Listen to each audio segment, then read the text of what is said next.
Daily learning. Okay, let's start our discussion today with this book. And I like this. Do you know what's the difference between them? Or do you know what's the function of each of them? For your information, both of that form is included in demonstrative form that can be separated when you either talk or write in English. Now the question is, what does demonstrative even mean? When you hear demonstrative, it sounds fancy, but on the other hand, it just simply means pointing at something. Pointing in this case is like when you say, this one or those shoes. You're pointing to specific things either near you or far from you. Here are 4 main demonstrative words in English you need to know. This word used when you pointing at something singular or not more than one that near you.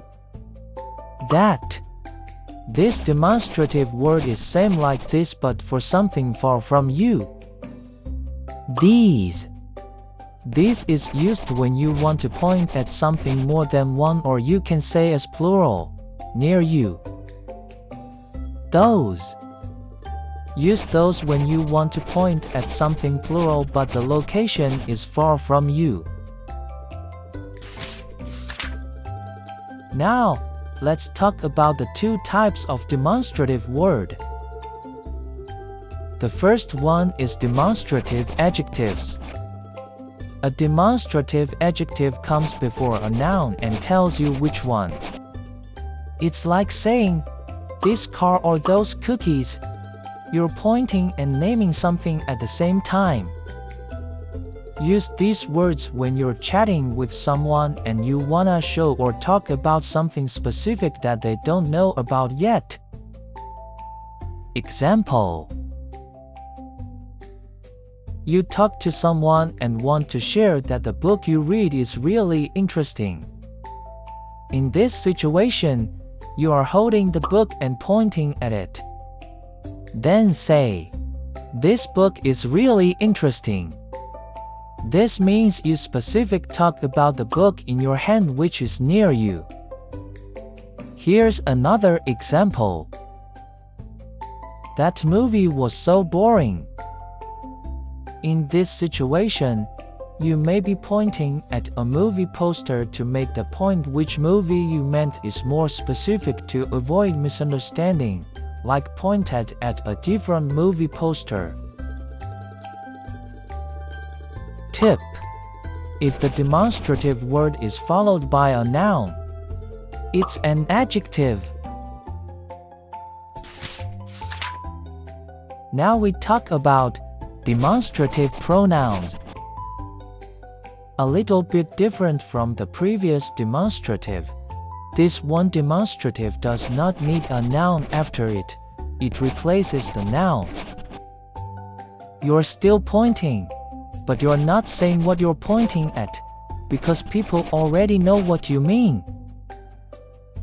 Examples: in the same situation, you talk to someone, and you guys are talking about a new robot toy that your friend just bought. This is amazing, you say. In this context, all of you are already know what the topic is or which one you guys are talking about. Yes, the word this in this context refers to the robot toy. I'll give you another examples. That was my favorite part. These are delicious. Those were the good old days.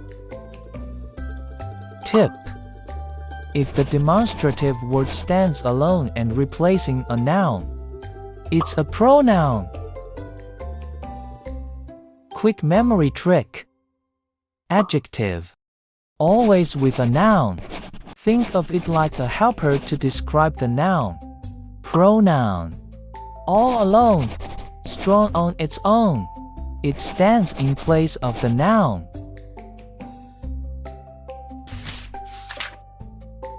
And that's it. Now you know the difference between demonstrative adjectives and demonstrative pronouns. Easy, right? Just remember, if it's followed by a noun, it's an adjective. If it replaces the noun, it's a pronoun. Thanks for watching, and I'll see you in the next video. Bye!